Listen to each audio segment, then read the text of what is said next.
Nous sommes ici devant le mémorial érigé par la ville de Mons en mémoire de victimes du génocide perpétré contre les Tutsis au Rwanda, ainsi que pour les 10 casques bleus belges qui ont été assassinés lors de leur mission de maintien de la paix au Rwanda. Merci de le suivre. Ce sont les paroles qui sortent de nos cœurs. C'est un souvenir irréparable qui nous reviendra tout le temps. Merci. Mesdames, j'espère que tout le monde est assis. Voilà.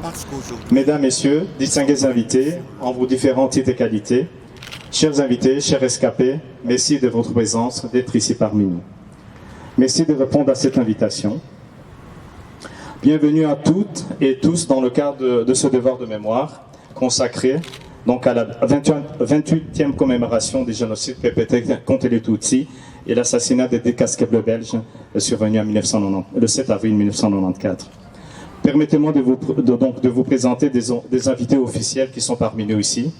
Nous avons Madame Catherine Oudard, qui est la première échevine et représentante de la ville de Mons. Elle devait être là, mais bon, probablement qu'elle est en route, donc elle va certainement arriver. Nous avons Madame Donata Ouagny-Ligida, qui est la vice-présidente de notre ASBL qui organise cette commémoration.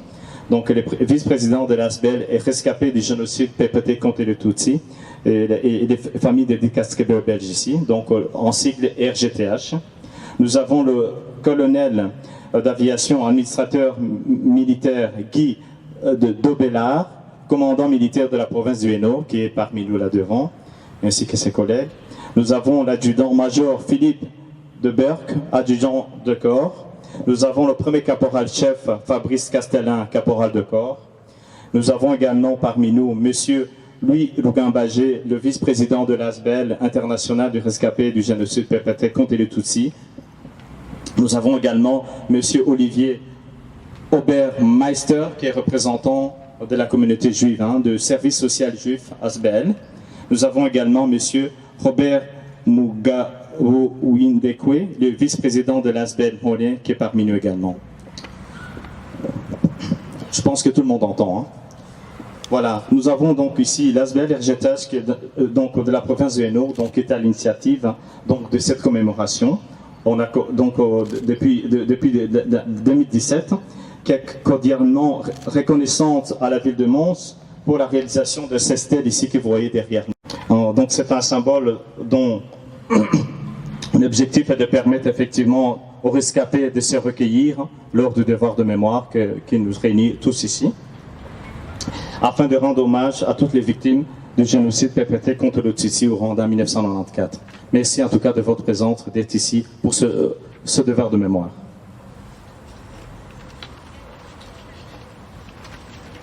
Ici, nous allons donner la parole donc aux différentes invités que nous avons invités ici aussi à ce devoir de mémoire. En premier lieu, nous avons Madame représentante de la ville de Mons, donc Madame Catherine Oudard, qui devait commencer effectivement, mais manifestement, elle a un peu de retard, donc je pense qu'on peut continuer avec d'autres représentants ici qui ont peut-être un mot à nous dire. Donc j'invite ici Madame Clotilde Kamugile, qui est représentante aussi de l'ASBL qui organise cette commémoration. Donc elle est dans le comité donc de cette ASBL, donc du rescapé du génocide perpétré contre le Tutsi du Rwanda. Voilà, Clotilde, tu as la parole. Merci. Honorable invité, représentant des associations rwandais, chers rescapés, nous sommes rassemblés ici pour commémorer, rendre témoignage à 1 million de personnes qui sont mortes durant le génocide contre les Tutsis au Rwanda en 1994. Le 7 avril, lors de l'assassinat des 10 casques bleus belges, le Rwanda a connu 100 jours d'horreur qui a marqué beaucoup d'entre nous et qui a aussi changé l'histoire de notre pays. Pendant ce moment-là, les Tutsis ont été traqués comme des bêtes, pourchassés et massacrés par des voisins Hutus, par des miliciens Interahamwe et par les policiers, par les corps constitués du Rwanda. Mais ici, donc, la traque et la chasse s'est intensifiée en 1994, mais réellement, les massacres ont commencé depuis longtemps, depuis les années précédentes. Selon les gouvernements, les Tutsis ont été chassés, donc c'était une population de seconde zone qui, au caprice des gouvernants, étaient massacrés. Ils ont été massacrés en 1960, 62, 64, 73 et dans les années 90 également. Donc en fait, en 1994, c'est le point le plus culminant de ces massacres qui ont fait 1 million de morts. Donc quand on dit que c'est l'avion de Habyarimana qui a amené les massacres, c'est vraiment se moquer des gens. Enfin, à côté des massacres et des Tutsis, il y a aussi des Hutus, même des étrangers qui ont été tués parce qu'ils n'étaient pas d'accord avec la méthode de massacrer des gens. Ils n'étaient pas donc dans ils ne voulaient pas tuer leurs voisins et leurs amis. Ils ont été aussi tués. Donc ici, en tant qu'association de rescapés, qu'est-ce que nous pouvons faire? C'est de nous souvenir de tout ce monde qui a été tué, des gens innocents qui ont été massacrés, et essayer aussi de parler du contexte politique qui a amené au génocide. En fait que la génération suivante, les générations suivantes ne puissent pas faire les mêmes erreurs que nous autres. Et alors, non seulement ici aussi, il faut combattre le négationnisme, parce que avec le négationnisme, c'est une façon d'oublier la faute. Et si la faute si on oublie ce qui s'est passé, c'est la faute qui risque d'être encore une fois reconduite dans le futur. Donc il faut combattre le négationnisme, parce que le négationnisme a commencé déjà au milieu des massacres. Quand on tuait, on disait « Ah, mais laissez-le, ce n'est que des luttes ethniques entre deux factions, comme si il y avait autant, les Tutsis avaient autant d'armes que les gens en face. » Ben oui, bien sûr, mais ils étaient peu nombreux, donc même s'ils voulaient se défendre, ils n'étaient pas assez pour pouvoir se défendre. De notre côté, des gens qui disent génocide des Rwandais, comme si c'était tous les Rwandais qui ont été tués. Donc il faut préciser, dire les Hutus ont tué les Tutsis, pas tous les Hutus, mais c'est quand même une majorité de Hutus qui ont tué les Tutsis. Il faut le dire, il ne faut pas oublier ça. Et alors, en fait, si on essaie de minimiser avec double génocide, génocide des Rwandais, parce que ici on met les victimes au même point d'égalité que les bourreaux. Ça ne peut pas être, quoi. Qu'est-ce qu'on peut faire d'autre? Est-ce que la justice a été rendue aux victimes et aux rescapés? Oui, d'une certaine façon, parce que la Belgique en premier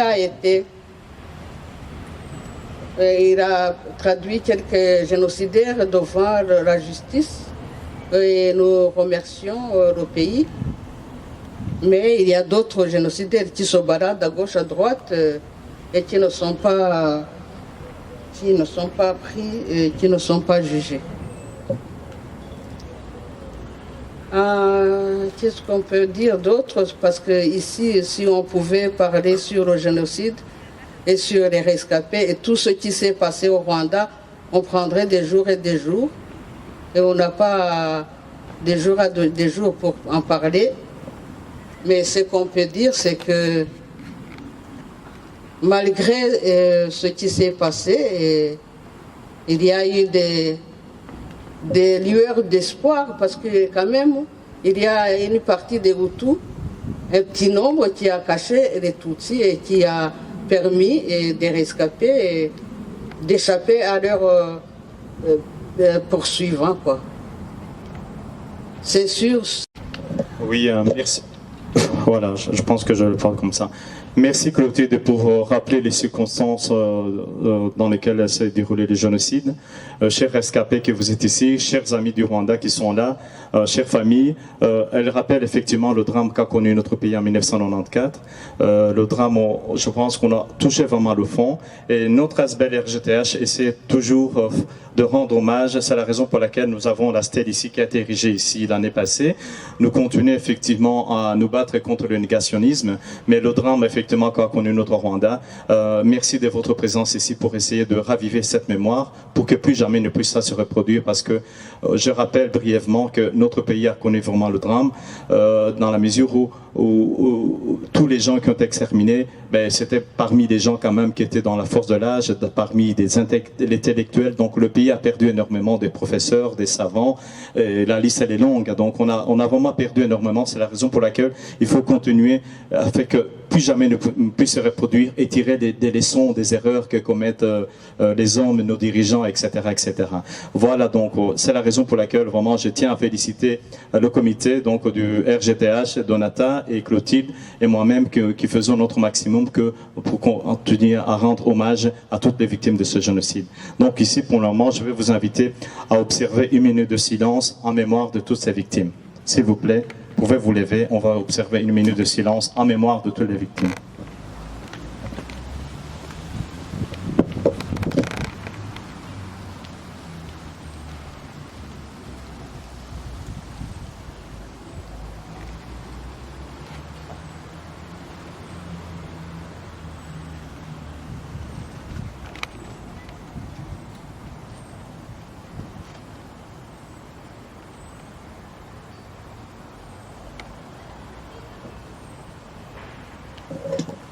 Nous allons donner la parole au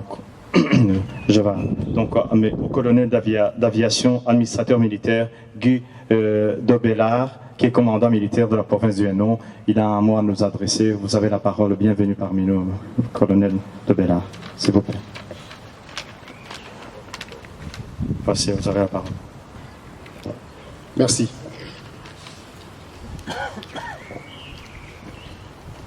Mesdames, Messieurs, en vos grades, titres et qualités. Alors que les canons grondent à nouveau à quelques 2000 km à l'est de Mons, nous commémorons aujourd'hui les 28 ans du génocide des Tutsis au Rwanda, ainsi que de l'assassinat des 10 paracommandos belges du 2e bataillon de commando de Flawin. Ces jeunes militaires participaient à l'opération Minuar, l'opération des Nations Unies pour l'assistance au Rwanda. En plus des 10 militaires belges, 17 autres membres de la Minuar perdront leur vie. L'assassinat de nos militaires provoqua le retrait du contingent belge du Rwanda et marqua profondément l'opinion publique, mais aussi la communauté militaire. En effet, beaucoup de militaires de ma génération ont été fortement marqués par ces faits et s'en souviennent encore. D'une part, parce qu'ils étaient particulièrement atroces, et d'autre part, parce que beaucoup d'entre nous connaissaient également l'un des 10 paras disparus. Dans mon cas, c'était le lieutenant Thierry Lotin, parce que nous étions à l'école militaire, à l'école royale militaire, au même moment. La commémoration d'aujourd'hui se déroule à quelques jours du 7 avril, la date anniversaire de la mort d'Edi Para, mais aussi la date qui a été choisie par le gouvernement belge pour rendre hommage aux 252 soldats belges morts en opération de la paix depuis la fin de la Deuxième Guerre mondiale. Winston Churchill disait qu'un peuple qui oublie son passé se condamne à le revivre. Le monument qui se trouve à ma gauche et que nous avons inauguré l'année passée au mois de juillet est à mes yeux un peu comme un panneau de signalisation, un symbole qui nous interpelle, qui nous rappelle les faits horribles qui se sont passés au Rwanda, mais qui nous dit également que de telles exactions ne peuvent et ne doivent plus jamais avoir lieu. Mais soyons vigilants. La mémoire humaine est parfois courte, si je pense à ce qui se passe actuellement en Ukraine. Je vous remercie pour votre attention.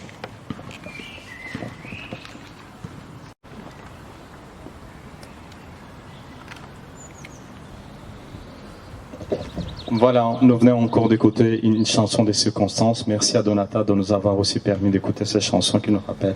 Voilà, on continue le programme. Maintenant, nous allons donner la parole à monsieur Louis Lugambage, le vice-président de l'ASBL international, rescapé du génocide perpétré contre le Tutsi. Voilà, monsieur Louis Lugambage. Voilà, s'il vous plaît, vous avez la parole.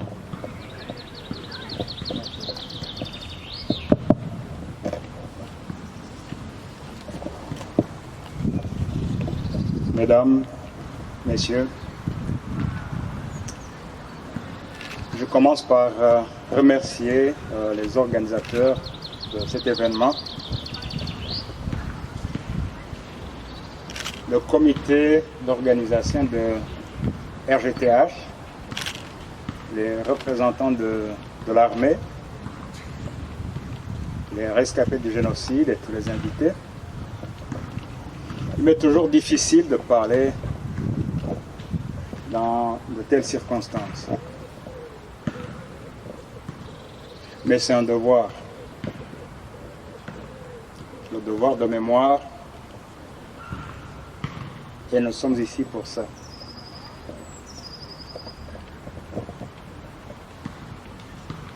Nous nous souvenons des victimes du génocide contre les Tutsis au Rwanda,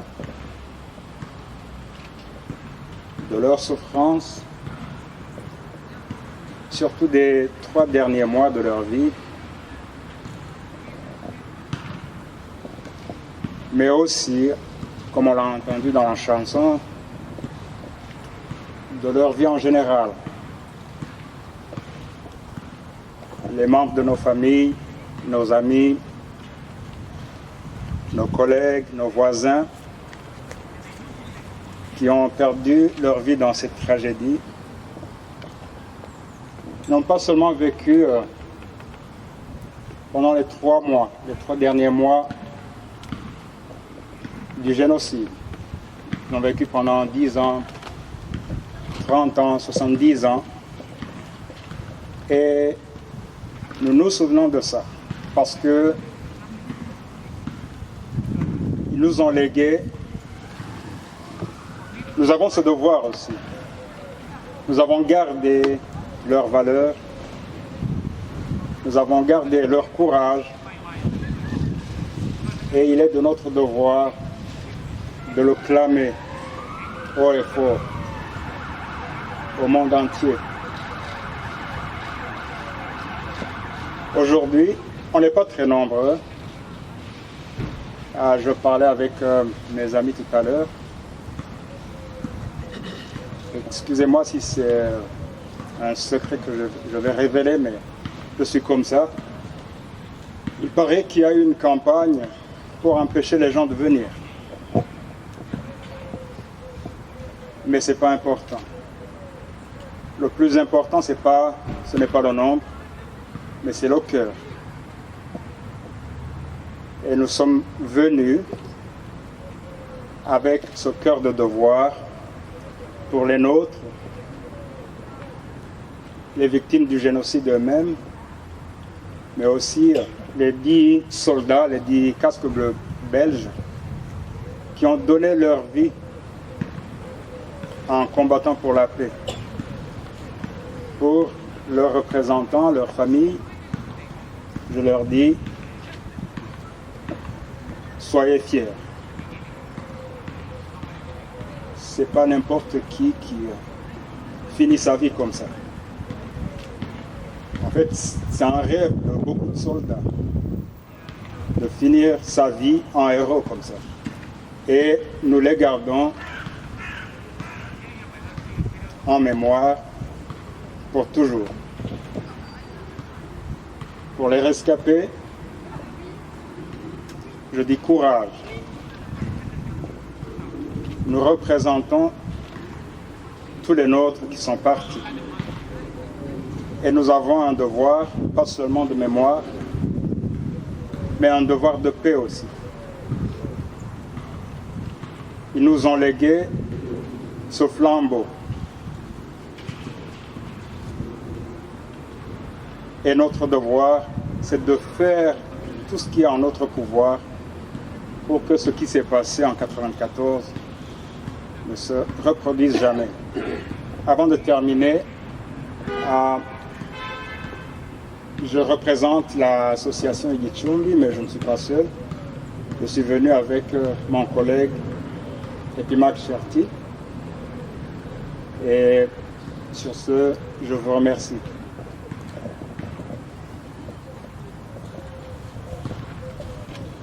Donc, je vais inviter aussi, messieurs, Olivier Obermaster, je pense que je prononce bien. Il représente la communauté juive, donc le service social juif ici en Belgique. Il a son mot à nous dire. Vous avez la parole, Olivier Obermeister, s'il vous plaît.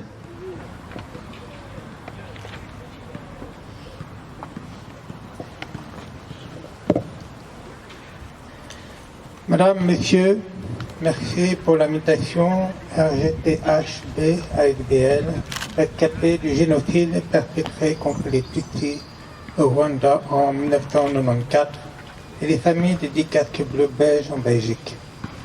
Il y a 28 ans déjà, dans la nuit du 6 au 7 avril 1994, résonnent les mots funestes de Radomil Collin qui plonge le Rwanda dans l'horreur.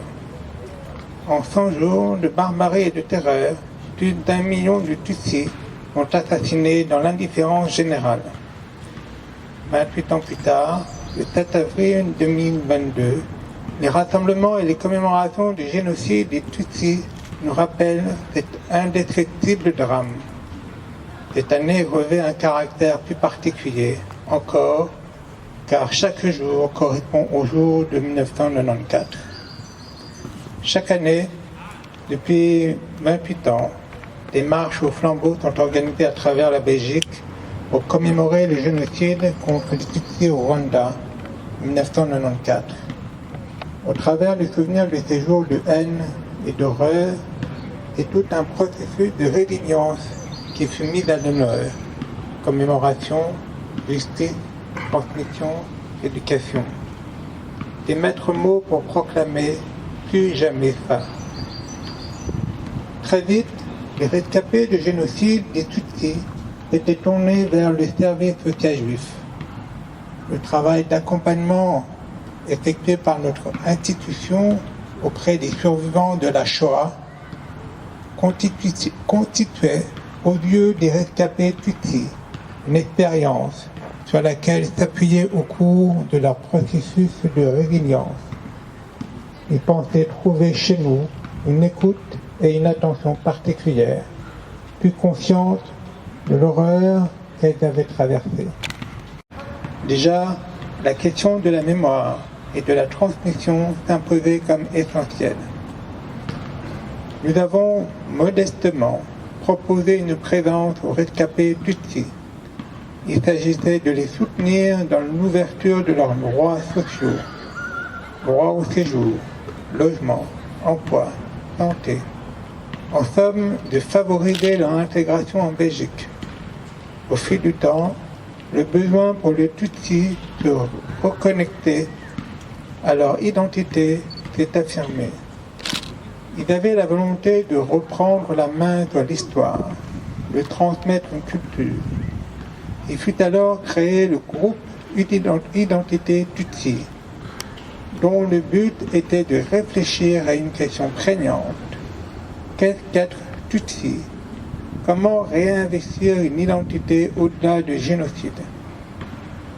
En 2022, 20 ans plus tard, de nouveaux besoins émergent pour les rescapés eux-mêmes qui poursuivent avec détermination et courage leur parcours de résilience et pour les enfants de ces rescapés. Ceux-ci n'ont pas vécu les génocides, mais doivent se construire avec une part conséquente de leur histoire disparue durant ces 3 mois de 1994. Familles décimées, exil et déracinement. Ils sont également victimes.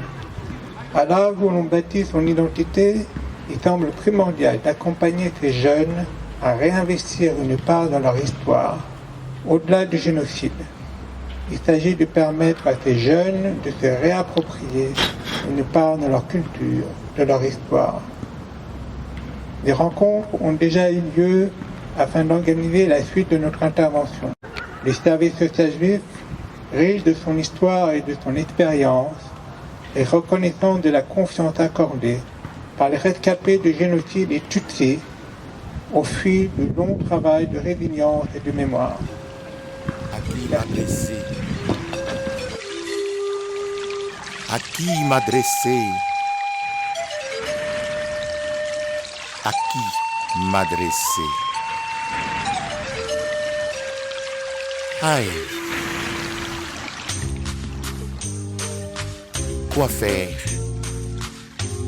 Quoi dire? À qui demander? Puisque celui à qui parler n'est plus. À mon arrivée au Rwanda, je n'ai pas su reconnaître où j'étais. Mon cœur s'est serré. J'étais désorienté, dépaysé. Mes entrailles ont tressailli de douleur. Tous les chemins sont devenus impraticables. Nos belles collines sont occupées par des ruines.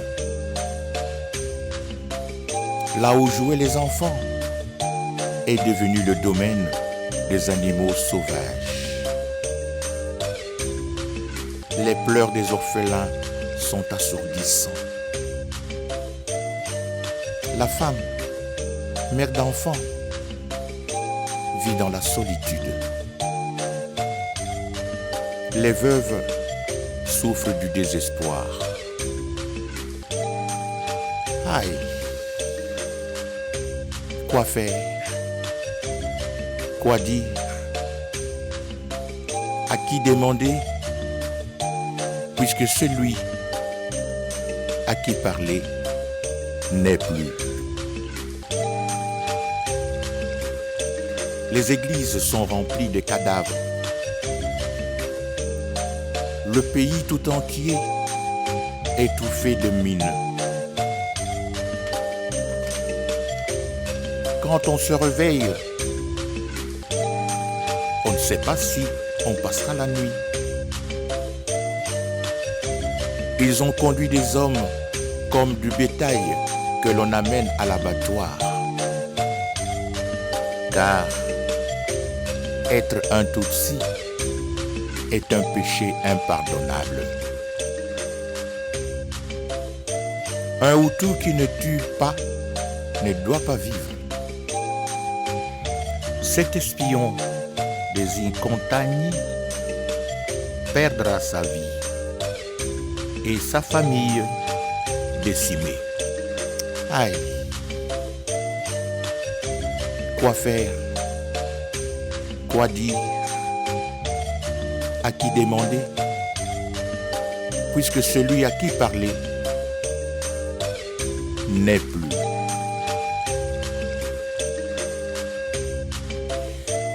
Ils se sont défoulés sur leur corps. ils les ont dépouillés de leur condition humaine. Leur torture fut un chemin de Golgotha. Les tortionnaires étaient sûrs de leur impunité. Ils chantent leurs méfaits avec fierté. Celui qui n'a pas été tué par la machette est mort sous les coups d'une houe. Pour mourir d'une arme à feu, il faut payer. Tout cela est une tragédie sans nom. Aïe! Quoi faire? Quoi dire? À qui demander? Puisque celui à qui parler n'est plus. Le plan était l'extermination pure et totale de la femme qui pouvait être leur mère. Même le nourrisson n'a pas été épargné. J'ai donc prié l'Éternel pour que ces atrocités ne soient qu'un affreux cauchemar.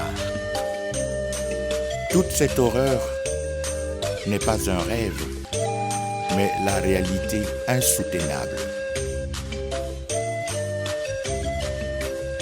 Faute d'une famille, d'un ami, j'ai ravalé mes larmes. Les nôtres sont auprès du Seigneur. Évitons le désespoir, c'est mauvais. Combattons la haine, vainquons la colère. Aïe! Quoi faire? Quoi dire? À qui demander? Puisque celui à qui parler ne peut. À qui m'adresser? À qui m'adresser? À qui m'adresser?